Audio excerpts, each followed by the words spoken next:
Okay, good evening, everybody. My name is Mark Asturias, and we'd like to welcome you to Welcome Out 2020, the Irvine Community Land Trust first effort to get the community to know a little bit about us. So myself and one other presenter will be giving you a brief overview of the Irvine Community Land Trust, what we do and how we operate within the city, and then also we will be taking questions towards the end of the presentation. If you do have questions, please look at the bottom of your screen. There should be a Q&A button there where you can type your questions and we can respond to them as we're going through the presentation, or we can answer them at the end of the final version of the presentation. Also, for those of you who are not aware, this presentation is being recorded so that it can be shown at a later date on our website. And we are hoping that there are those of you who, if you cannot stay through the entire presentation or know of those who could not make the presentation today, we'll encourage them to look at our presentation later when it's posted to our website.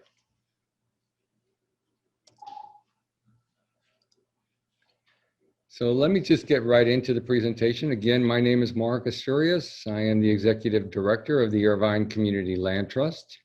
And my co-presenter this evening is Adam Elison. He is the Deputy Director of our organization. We both are going to be able to respond to various questions during the presentation and at the end, and we are going to be taking different parts of the presentation so that we can cover this in as quick a fashion as possible. For those of you who don't know anything about us at all, the Irvine Community Land Trust was created as a nonprofit organization. Adam will be talking a little bit more about us and what that means. But really, one of our overriding mission statements is to create and provide secure, high quality, permanent, affordable housing in the city of Irvine, as well as in other parts of Orange County. But we operate primarily within the city of Irvine. An overview of our presentation this evening is first giving you a brief primer on what is affordable housing as it's defined here in the city of Irvine. Then Adam is going to talk about the Community Land Trust itself, how we were created, why we were created, and how we operate within the city and what our role is in the city. And then we're going to touch briefly on projects that we are developing and what it takes to develop projects. And as I said, towards the end of the presentation, we will be talking and taking questions and providing as many answers as we can. For those of you who do not get your question answered during this presentation, we will make sure to take note of those questions and then respond to them on our website at a later date. So first, we wanted to give you a very brief overview of affordable housing. What is affordable housing in Irvine and how is it defined? Many people are not aware of what is affordable housing. Affordable housing in Irvine complies with a state of California definition where, generally speaking, no more than 30% of a family making the average median annual income for its size, one person, two person, three person, or four person, would spend all in for their cost of housing no more than 30% of their income. Now that varies on rent versus mortgages, but essentially they do include things like utilities, insurance, different fees that may be charged to a renter, different fees that may be charged to a homeowner. All of those are factored into the cost of housing. They're further then looked at in terms of the income requirements, and the state has divided those income requirements into 4 different categories. They're called extremely low, very low, lower, and moderate income categories. And those categories really have a nomenclature to them that is one used industry-wide, but essentially for purposes of what the Land Trust does, we look at developing affordable rental housing in the first 3 categories and home ownership housing in the moderate income category. And that is why for our organization, as well as for the city of Irvine, when it approves other projects outside of our organization, you can see differences in how rental housing is developed and rented versus for sale housing. Many people ask us, well, who qualifies? Who is able to get these housing units? And what does it take? Well, you would be surprised, but a lot of people qualify for affordable housing. You have to have at least one person in the household that is an adult that can sign a lease or can get a mortgage. The family has got to comply with the income limits that I just outlined. They've got to make no more than the maximum for the different categories. We as a land trust require that households have good credit. And frankly, they have to have enough income to pay the rent or pay a mortgage. By the way, we don't do mortgages. Mortgages are done through a different lender, such any other bank that's out there, but we ourselves are not a mortgage lender. I thought it would be helpful for you all to see what it actually means in terms of actual dollars, in terms of income limits. So in 2020, and I bring up as of 2020 because each year the state revises these numbers, a family of two, as an example, could make $82,400, that's almost $7,000 a month, and qualify for some kind of affordable housing. Similarly, a family of four could make $103,000 and qualify for affordable housing. And you think that seems to be a lot of money, but when you consider the cost of housing in Irvine and what a for sale unit costs, if you make $100,000, which is a good income for a family of four, but the home costs $1 million, you're going to struggle to try and get into that housing. A lot of people don't know what affordable housing looks like in Irvine or what the Irvine Community Land Trust housing looks like and where it's located. We are scattered throughout the city of Irvine. And we have done to date 4 developments. We started out doing what's called a scattered site project where we bought distressed condominiums throughout the city. We rehabilitated the condominiums and now we are renting them. And they are truly scattered throughout the entire city. Our first apartment project is called Doria, and it's located in the Stonegate neighborhood in the north part of the city. It has 134 units of apartments for very low income households. Our Allegra project was the first project that we truly partnered with a developer and we own it outright.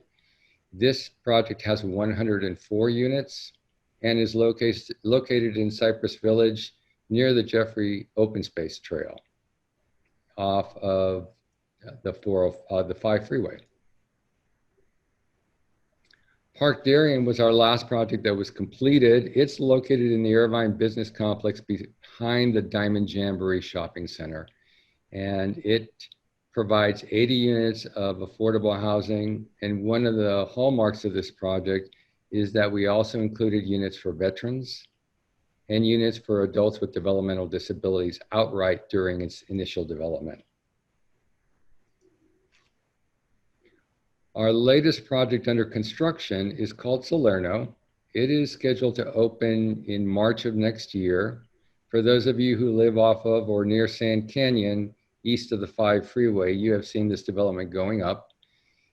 It is going to provide 80 units of affordable housing for renters making no more than 50% of the area median income. So this is one of our big success stories because half of this project will also serve people that are extremely low income and that have real special needs. We're kind of proud of this project because we were able to pull together this development to serve veterans and adults with developmental disabilities, but we're also going to help serve families that are at jeopardy of being homeless. And so somebody that you know that might be couch surfing because they don't have a permanent place to live, this is a place where they could call home. And our latest project that was approved this evening, in fact, by our board of directors is in the neighborhood of Portola Springs. It's on a street called Native Spring, and it will be a for sale project, our first new construction for sale project, including 68 units. It will be 2, 3, and 4 bedrooms. And for those of you who are aware of and know the city of Irvine well, we are working with a contractor who is building this exact same project elsewhere in the Portola Springs neighborhood. So we are keeping the theme and keeping the design, but just transposing it over to our property. And it's going to be one that we expect to open by November of next year on phase 1. And we expect to see a huge amount of demand on this project.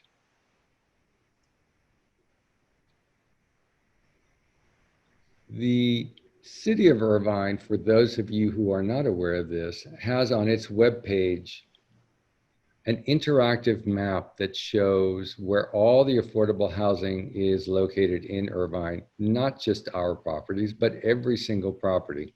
And as you can see from the map on the screen, it is truly dispersed throughout the city. It's in the north, the east, the south, the west. It's gone as development is gone. And what's most amazing to me is that this demonstrates that the city's been very proactive in not only working with the land trust, but in working before the land trust and after the land trust and trying to continue balancing the needs of housing in the community for its residents. To date, there are over 4,500 units of housing on the ground that the city has facilitated, and 1,000 units that the city has already approved that have yet to be developed, and that includes some of the units that we're building. Out of this, over 80% of all the rental units in the city are serving families that are making less than half of the Orange County median income. So the city's really been driving, trying to find housing for people that are not making even half of the median income. You'll see on this interactive map when you go to the city's website that you can click on any of the icons to the left of the screen of the map, and it will take you to that particular property, and you'll learn a little bit more about it. And I note that even our property is located on this map. It's the very first one is Allegra. And then you'll see other projects, Doria, and you'll see one that even says Irvine Community Land Trust Office, although that really is our scattered site housing project. It's just that they don't have a location for it other than our office. The city also puts out an affordable housing guide, and that guide tells individuals who are looking for affordable housing where properties are located in the city, what the properties have in the way of bedrooms in their individual units, and phone numbers so that they can contact those properties to find out if there's any vacancies and if they can apply for a home. This is just a snapshot of that guide. There are many pages to it, and as I said, we are found within the guide itself. If you cannot get to the City of Irvine website, you can easily go to Google and search for Irvine Affordable Housing. You will see that information there.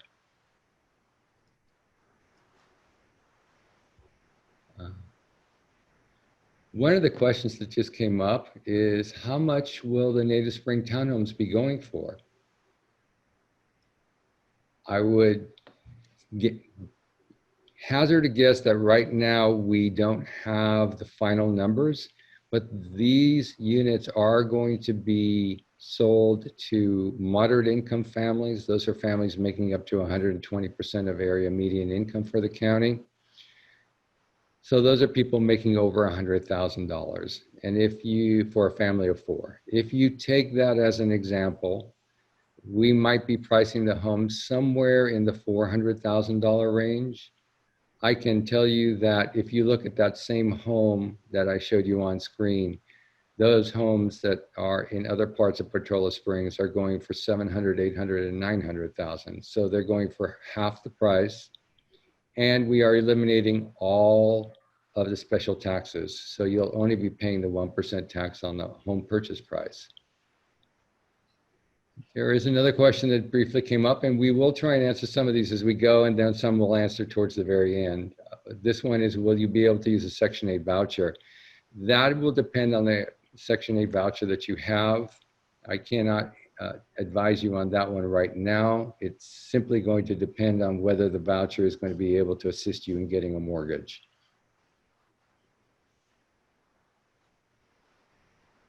I wanted to give you just a very brief and quick, and I know it was a quick overview of what is affordable housing in Irvine, because really today the meat of this presentation is the information that we want to impart to you about the Irvine Community Land Trust itself. And so for that, I'd like to turn it over to Adam, who's going to be talking a little bit more in depth about the Irvine Community Land Trust. Adam?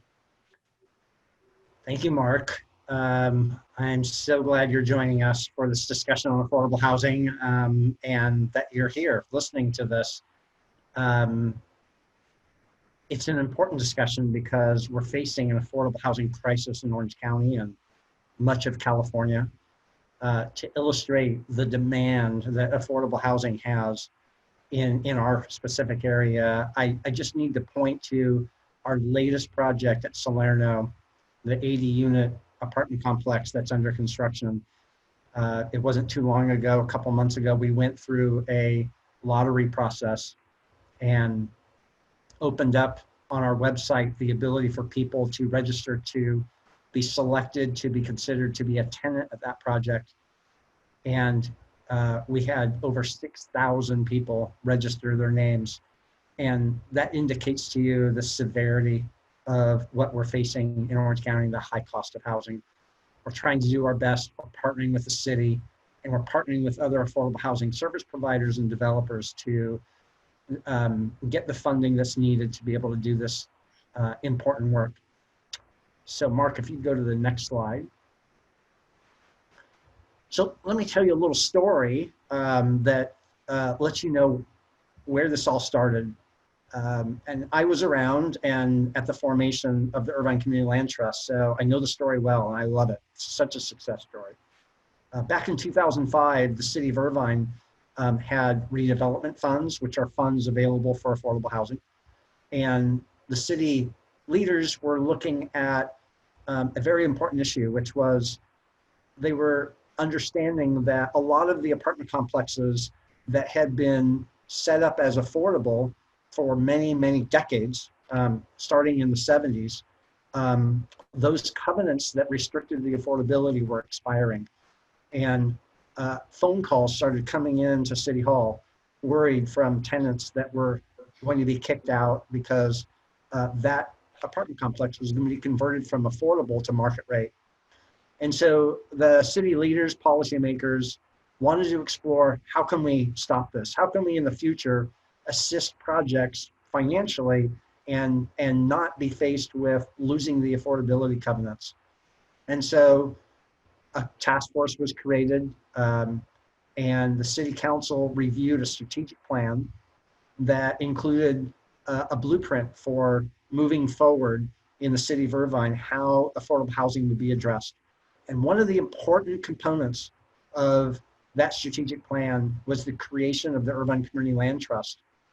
We are not the first to come up with a community land trust idea. The research indicated that this would be what Irvine was looking for, and it fit perfectly into the goals that the city had. And so in 2006, the city council approved that strategic plan and approved moving forward with the Irvine Community Land Trust to create a separate nonprofit, what they call in the IRS code, tax code, a 501c3, separate legal entity from the city, and a separate board of directors that would be tasked with carrying out the mission of the Irvine Community Land Trust, which is to create affordable housing and keep that affordable forever. Next slide. So how is the Community Land Trust different? Well, I mentioned it's a nonprofit, and it's going to hold some assets on behalf of the community.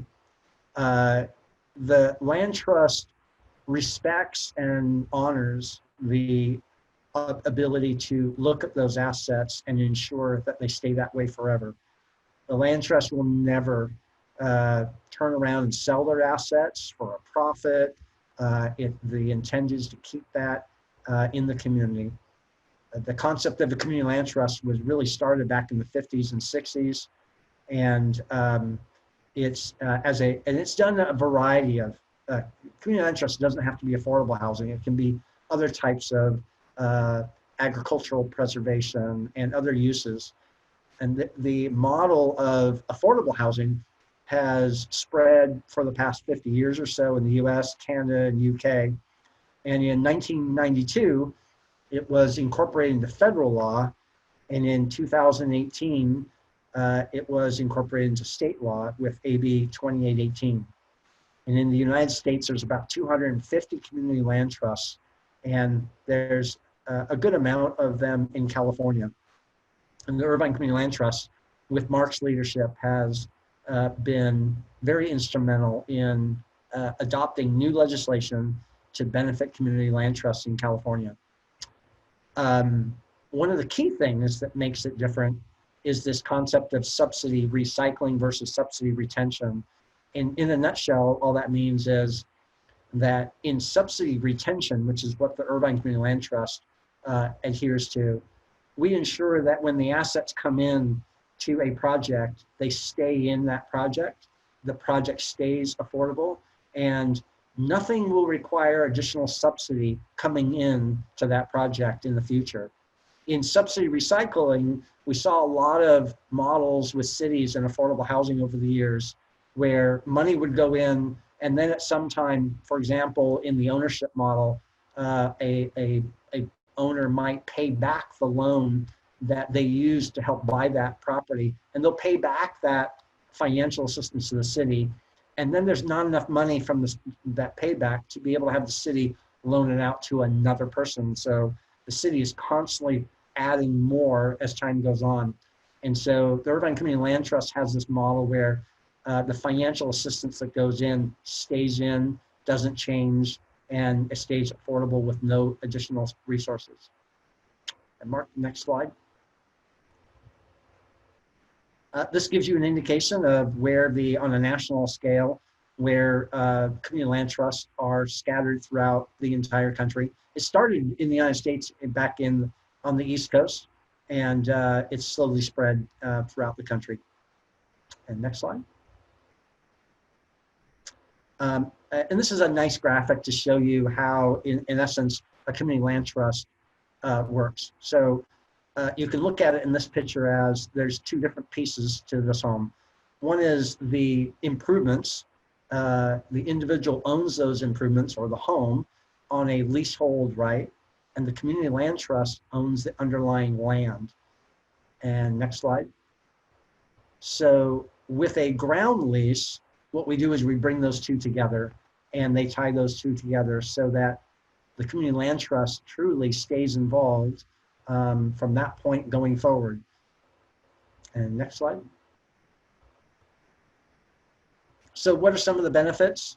Well, it depends on what type of project you're looking at, but on the ownership side, instead of paying rent and then not having any growth or equity appreciation in the ownership piece, the buyer, like our Native Spring project that's going to start construction here before the end of the year, that project will be available to 68 homeowners.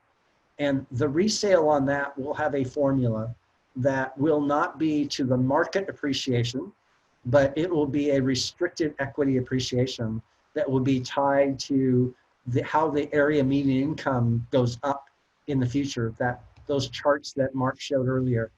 And again, I go back to, in a community land trust, we ensure that no additional money is required by government or by our nonprofit.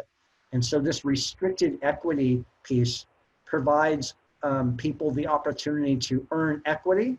It's on historical average around 3, maybe 4% per year. But it may not go up as much as what the market goes. We see in California sometimes where market appreciation is extremely high. But it also protects homeowners that if it goes down, we never let it go down below their initial investment. And so on one hand, it's restricted going up, but it's also protecting homeowners on the downturns and recessions. We also ensure on the homeownership piece that every person that's on title for that property goes through a HUD approved 8-hour homebuyer education course that is taught to them. It teaches them responsibility of homeowners, teaches them some basic aspects about repairs to the home, teaches them what an escrow is, what title is, what loan products there are. And this really helps them to be responsible homeowners in the community. They're going from years, decades in some cases, of being a tenant, and they now are going to become an owner. And then the other benefits would be just making sure that we have a diverse economic community of all types of housing. We also ensure at the Land Trust that our project design expectations are high quality, and we make sure we watch our assets carefully and that all the compliance requirements are met for income certification and management of the properties and the maintenance of the assets. And next slide, Mark. This gives you an idea of the types of housing and types of populations that we serve. Mixed use, rental, supportive housing, special needs, and ownership. Everyone knows some of these categories, but just to be clear, mixed use is a combination of office/retail with housing. Many times you'll see that where on the bottom level it has the commercial space, above is the residential. It's interesting that our Salerno project that's under construction and will be done in March of next year has our offices that will be built there. That's the Irvine Community Land Trust office. So we're counting that as a mixed use project because it has an office, plus it has the residential. It will also have rental, of course, and it'll have supportive housing. So we have some of our tenants that will be there is in the supportive population. What that means is some populations that are extremely low have some services that are needed. And the services might be counseling, job training, addiction recovery, whatever they need. There are county services that are brought in and help them in their effort there. We also have at the Salerno project a special needs population. This is our developmentally disabled population that are there, and they have their own special needs. And we have a service provider with the United Cerebral Palsy a nonprofit that's coming in to the complex on a regular basis and helping and assisting with life skills training. And then finally, the other categories are ownership piece, which we spoke about, which is at Native Springs. And these are all the types of populations and types of housing that we serve with the Community Land Trust. We have a lot of flexibility to do all these categories in any of our projects in the future, depending on financing, location, and a number of other factors. And next slide, Mark. So the last two questions I'm going to cover are, what's the relationship between the trust and the city? And what's the trust role in city housing policies? And the first question is, what's our relationship between the trust and the city? And you heard the story of how we became the trust and became a nonprofit. It was really seeded and started from the city of Irvine to ensure that the city, well, let me back up. The city can negotiate with developers on donating land, and the city can provide some of the funding they receive from the federal and state government, and they can promote projects, for example, on their website that you saw Mark display. But unlike the city, the trust can hold land forever. We can secure outside financing to be able to develop these projects, and we can partner with other developers to build these and join us in this effort of developing affordable housing in Irvine. And we have a lot more flexibility, and we can legally do things that in some cases the city, because of their government status, cannot do. But we've started, we have a board that consists of 2 city council members. We've had past planning commission members. We have members of the community who have knowledge about development. We have board members who have knowledge about nonprofits. So we have a board that understands the mission And we understand that relationship with the trust, and in a synergistic way, we work closely with the city, and we appreciate all their efforts truly to help us to carry out the mission that we're doing in the community. And then that, the trust role with city housing policies is to help the city to meet their obligations. There's regional housing needs requirements that the city has to abide by, that Sacramento requires.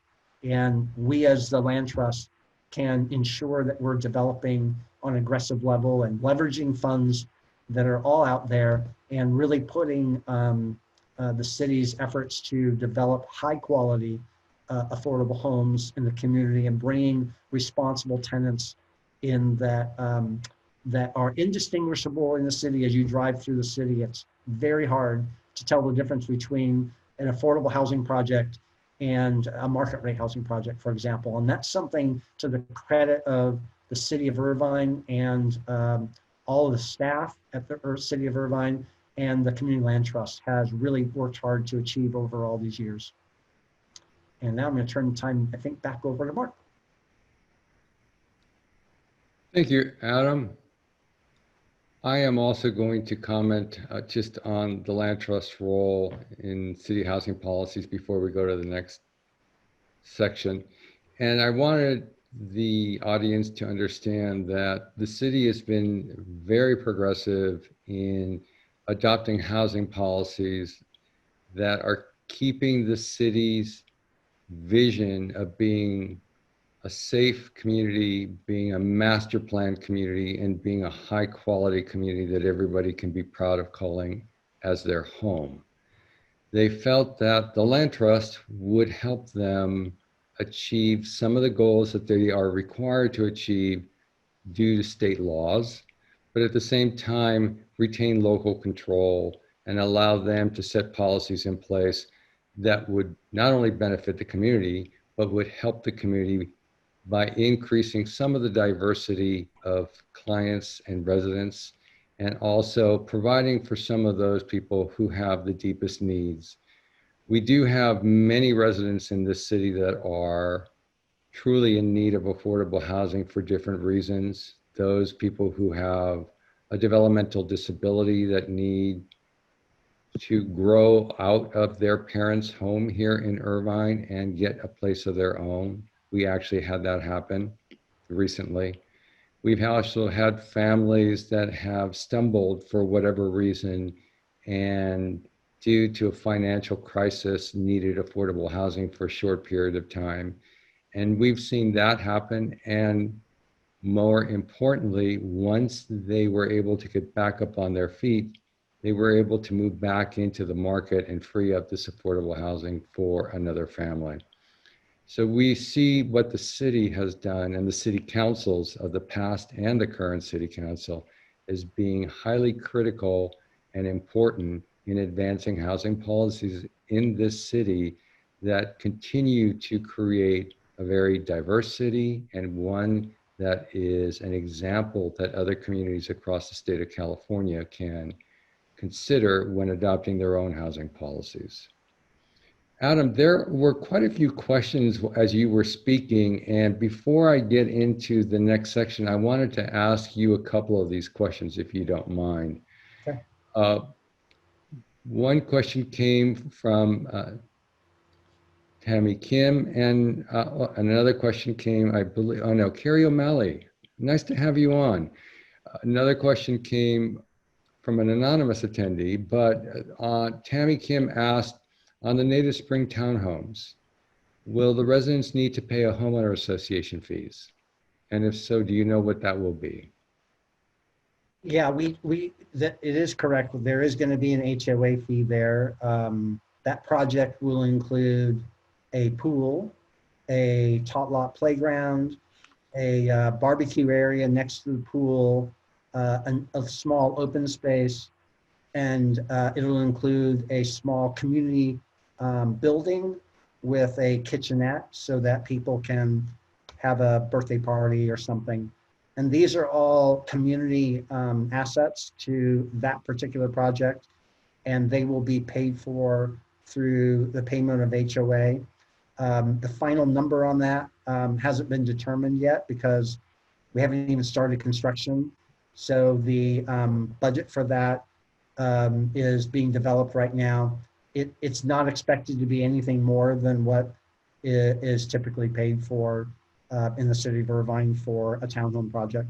So yes, there will be an HOA. As Mark mentioned earlier, though, the advantage on this project is there is no assessment district and no community facilities district fee, which are normally charged on townhome projects in that area, and that's a significant savings. The land trust secured funding and is paying for that up front. Adam, another question still related to the Native Springs site is, how much of a down payment would someone need? Do we have that information yet?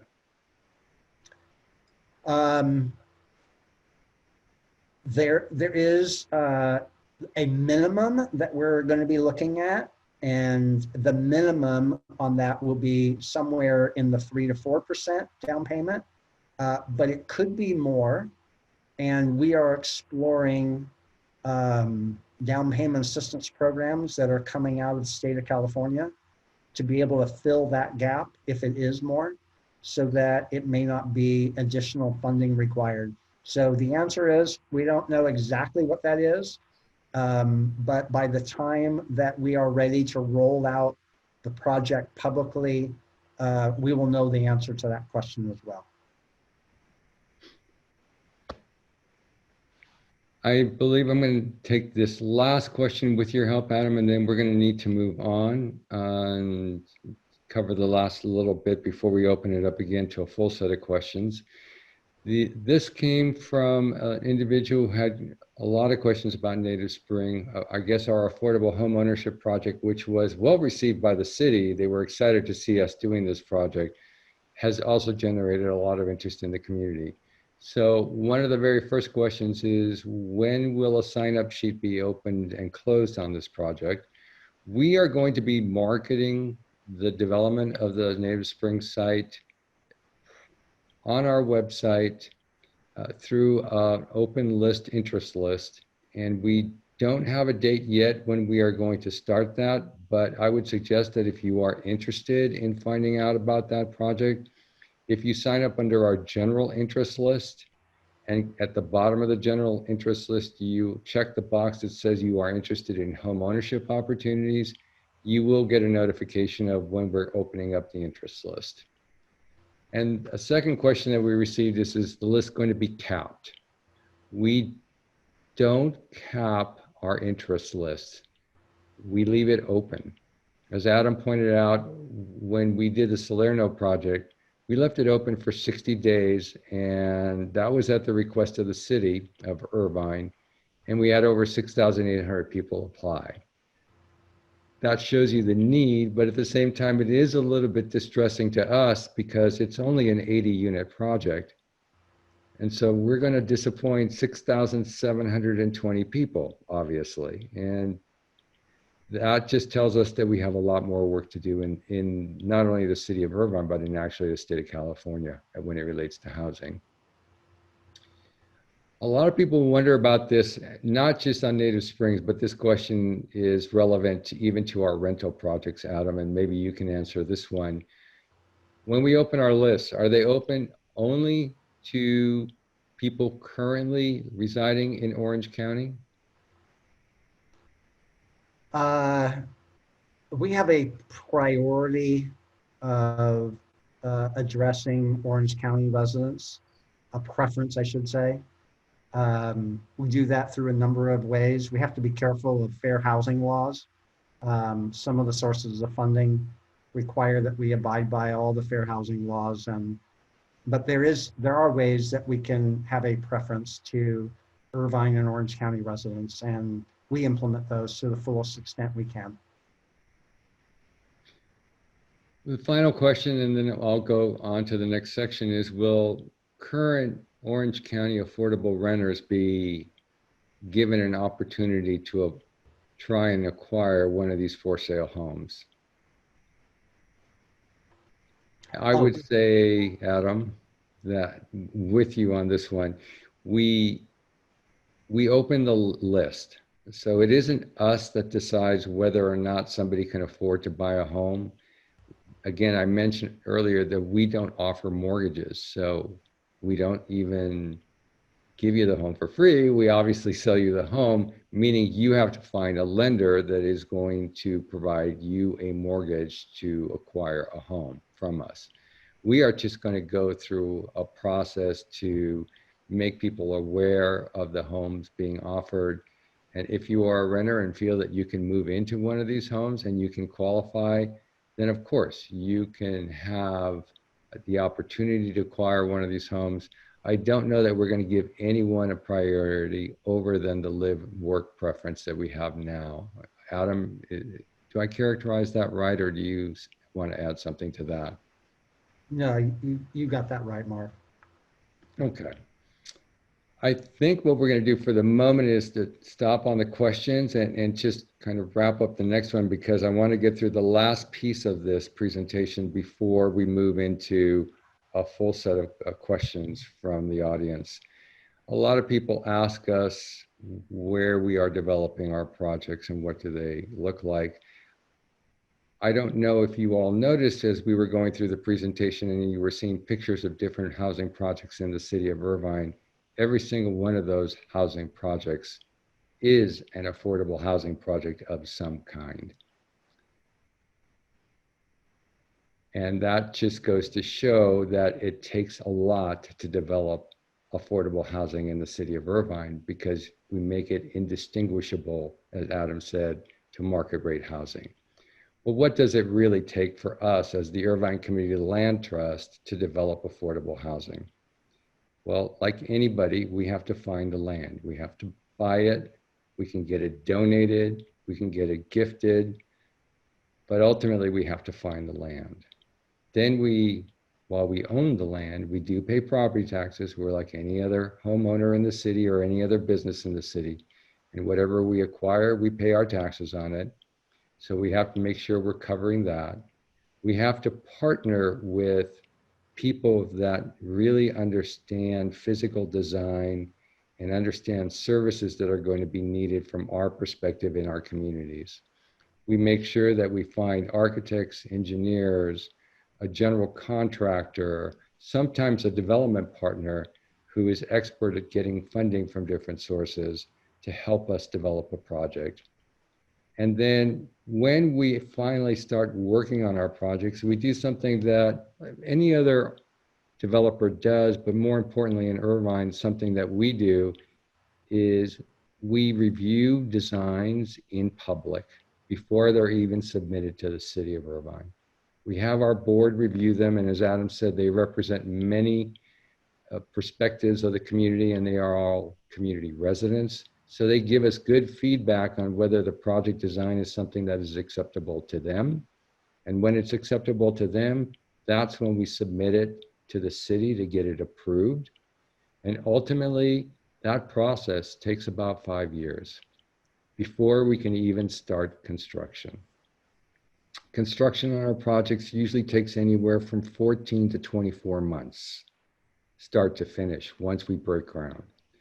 So we always have an opportunity to develop one project a year, and that is our goal. And as Adam pointed out, we have Salerno opening up next year. It's finishing up this year. And we have our new project starting this year, starting at least sales at the end of next year and into the following year. Many people also ask us where we get our funds to do this. I know that was a question in the Q&A and one of the questions in the chat as well. We get, for our rental housing projects, funding that's known as a tax credit. This is a form of funding that the federal and state governments came up with for affordable housing, and specifically affordable rental housing. So the idea behind this program was that affordable housing developers could apply for tax credits. They are competitive. You have to show that you've got a real good project and that it is fully fleshed out in terms of its design and its costs. And If you are lucky enough to get awarded tax credits, you can take those credits and sell them on the open market. You then take the money that you generate from the sale of those credits and you use it to pay for construction. We can also apply for local loans. We have done that with the City of Irvine and the County of Orange.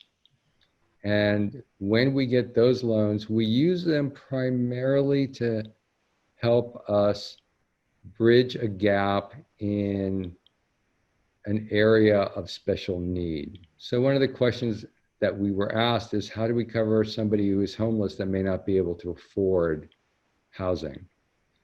Well, the County of Orange has a program where we can apply for funding and they will give us what's known as a housing voucher.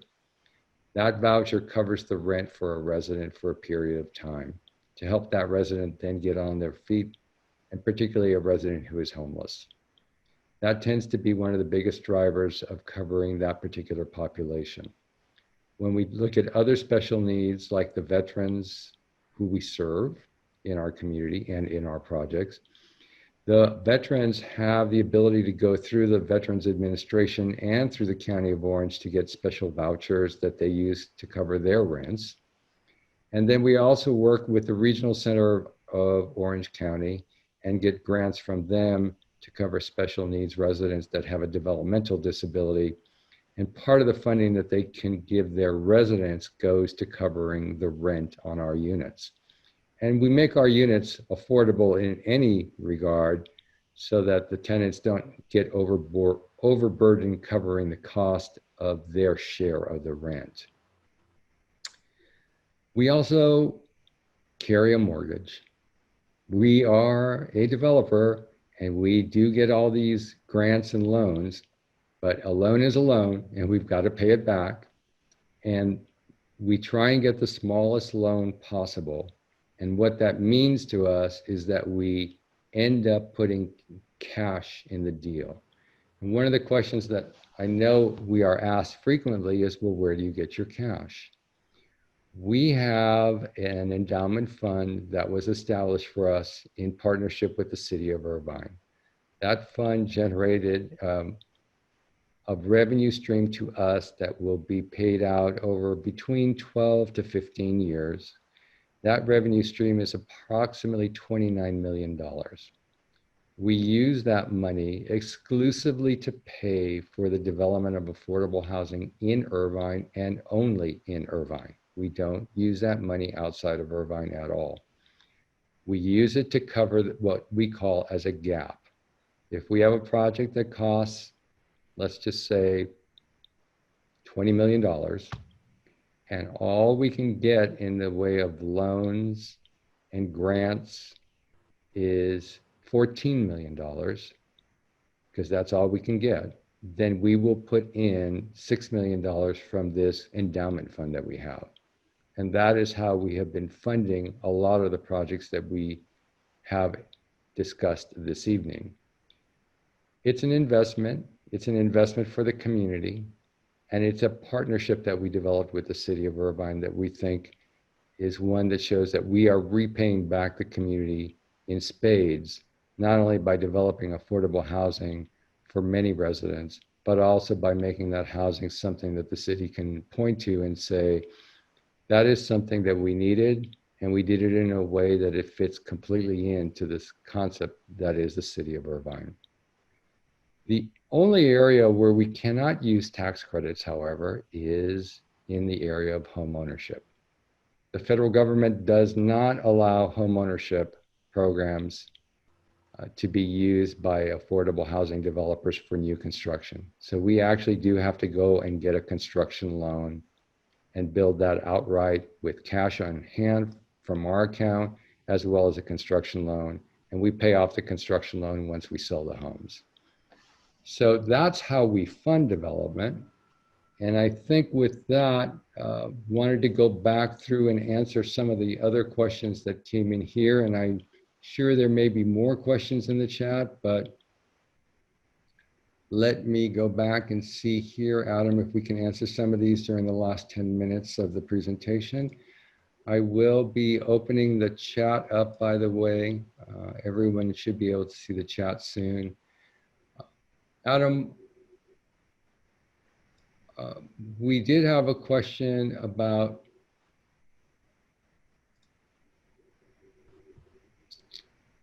let me see if I can get to it. The source of funding to construct and repair housing, and also the source for acquisition of land. Would you mind taking that? And I'm going to stop sharing this particular screen. Let's see, the source of for the acquisition. So we've been fortunate in Irvine to date to be able to get some of, well, all of our land donated through negotiations that the Irvine City Council has made with the development community. We've had a number of donated land pieces that have come to us. So that answers the land part. We hope that we can continue to get land donations from the developers. That will be helpful. Let's see, the other part of that question, I forgot what it was, Mark.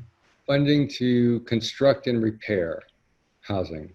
So you mentioned that these projects require an incredible amount of gap funding to come in. And I like to tell kind of the distinguishing factor between market rate housing and affordable housing. And in the market rate housing world, those projects are all supported by the cash flow that comes in. In affordable housing, the cash flow is not enough to pay for this nice housing that you see. And so what makes it cash flow per se is the different state, federal, and local sources that come in. And in many cases, these affordable housing projects have 6, 7, 8 layers of different sources of funding that come in. Some of them are grants, and some of them are deferred loans. That means that it's a loan, it has to be repaid, but there's no monthly payment required for 15 years or so. And so that that's how it makes the projects work, is there's no required payment. And then as time goes on, rents slowly go up. We follow rent increases per the HUD guidelines. And so we're restricted on how, we can't just arbitrarily raise rents. It's following affordable housing guidelines. And so once we get further along and in time, then it helps the cash flow, and then some of those loans can be repaid. Okay, I think that answers the question. Thank you, Adam. Question that others have brought up is on our Salerno affordable housing. Well, no, before we go there, let's finish up with Native Spring. Adam, can you give the audience a quick overview of the actual physical design of the project? How many stories, how many bedrooms, that kind of thing? Yep, so it's 2, 3, and 4 bedroom homes. There's a mix of those scattered. Some of them are 2-story, and some of them are 3-story. We have one floor plan that has a bedroom on the ground floor, one floor plan. And we have, all of the units have direct access 2-car garages. I told you about the community amenities already.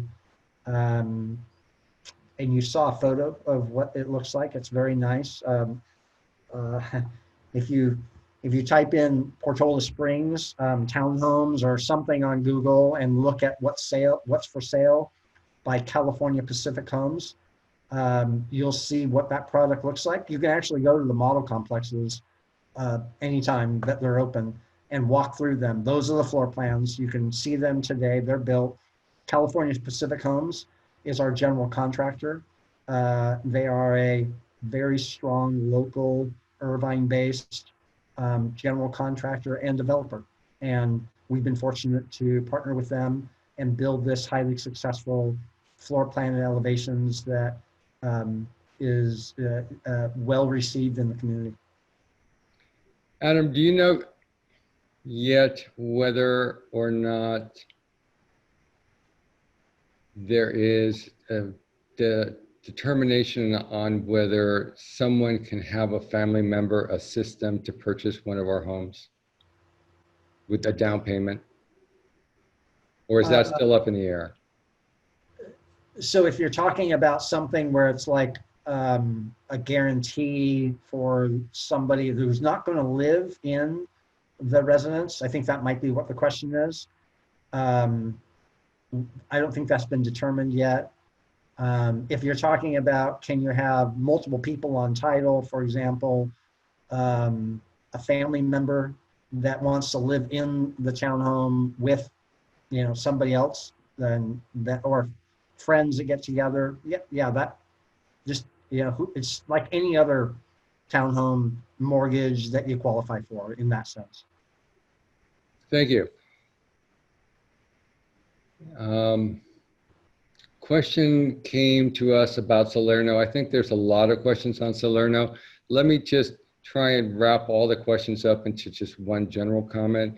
Salerno has opened up its leasing office temporarily. It's going to be located at our offices for the moment. The leasing team that we have is called CON-AM, which stands for ConAmerica. They are going to start working to contact people on the lottery list. That list is, they've already started sending out an email to the first 50 people. They are still setting up the office.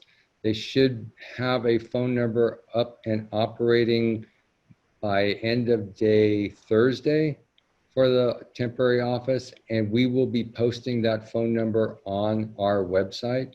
So if you go to irvineclt.org and check the Salerno project, you should be able to see the leasing office phone number to contact, and you can get a hold of them and ask them all the questions that you have regarding the particular project.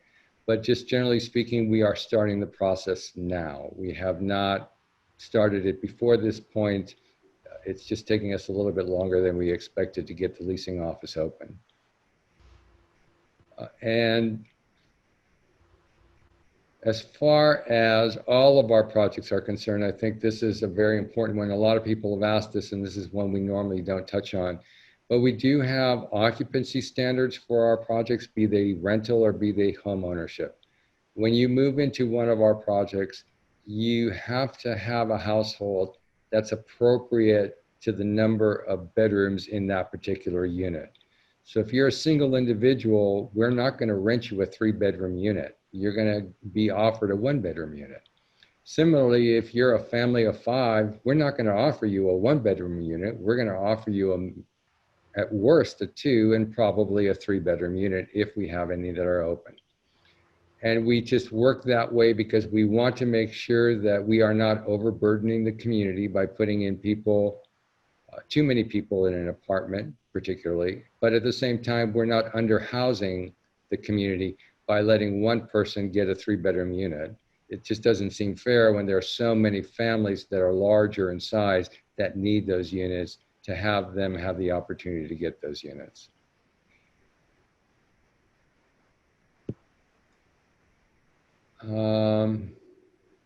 As far as the Salerno project and all of our other projects are concerned, we will be going through the entire lottery list until we finish leasing the homes. Once they're leased, we're going to close that out, and we're going to tell everybody on the list that they are now on a waiting list for that project, and we can refer them to other projects that we have under our control as well. But we always have way more people than we can possibly house, and it's unfortunate that we have that, but at the same time, it is fortunate that we have a community that has found it in its heart the desire to try and address the need and do it in a way that makes sense for this particular community. And Mark, the demand for affordable housing, we said, is high, and we showed on our presentation that the city of Irvine maintains on their website a list of all the affordable housing projects that are available. We are not the only. There's a long history of affordable housing in Irvine. In addition, anybody can go to the County of Orange, type in affordable housing. There are similar lists that the County of Orange maintains throughout the county for affordable housing. Just understand there's a huge demand. It takes some work to research, to call, to find out what's available or how do you get on a list and maybe get qualified down the road. But it's just, you just have to search the internet and find out. Some cities maintain, like Irvine, their own affordable housing information sheets, and you know, you just keep going and searching cities to see what comes available. Thank you, Adam. I realize that we've reached the end of our hour. I know we did not answer all the questions. We will answer the questions in the chat and post those answers on our website, number one. And then number two, for those who did put questions into the chat rather into the Q&A, if you wouldn't mind going to our website, and under our website, there's a contact button. If you click on that and type in that you were listening to our webinar tonight and you have some questions that you would like to have followed up, that would help us look at the chat questions and then be able to respond back to you directly. We'd be more than happy to do that as well. So I know that there's quite a few questions. I see Laura Bratton's asked a lot of questions, as have others. And then also, that is a good point, we are going to have on our website a list of facts and answers to questions, FAQs as they call them.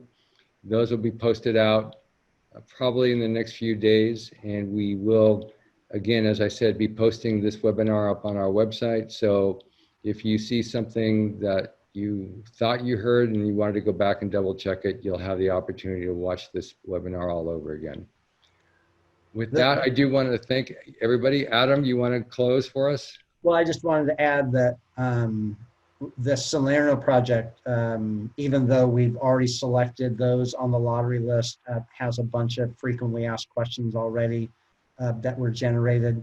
We will have other affordable housing projects in our future, and we always encourage, if you want to know a little bit more, study our website, read the frequently asked questions from other projects.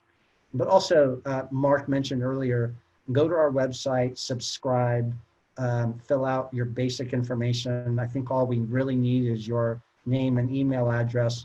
We send out what we call an email blast occasionally for people who are interested in knowing about rental or ownership or both types of projects, or just general information about the trust. We send those email blasts out so that you stay informed, especially if you're interested in an announcement of a project registration coming up, like sometime next year, the Native Spring Ownership Project will have an announcement. That's how you stay informed, so you don't have to, you know, worry that you're missing something. It's basically subscribe, and we will make sure that your email address gets added to that, and we'll keep you informed. We have newsletters, we have video snippets on our website that lets you know how things are going, and we have board meetings that have discussions, and we announce those meetings as well through our email subscription. Wonderful. Well, everybody, thank you very much. We hope you have a good evening. We hope you enjoyed hearing about the Irvine Community Land Trust, and look for another webinar in the future, possibly. With that, have yourselves a good evening, everybody. Good night.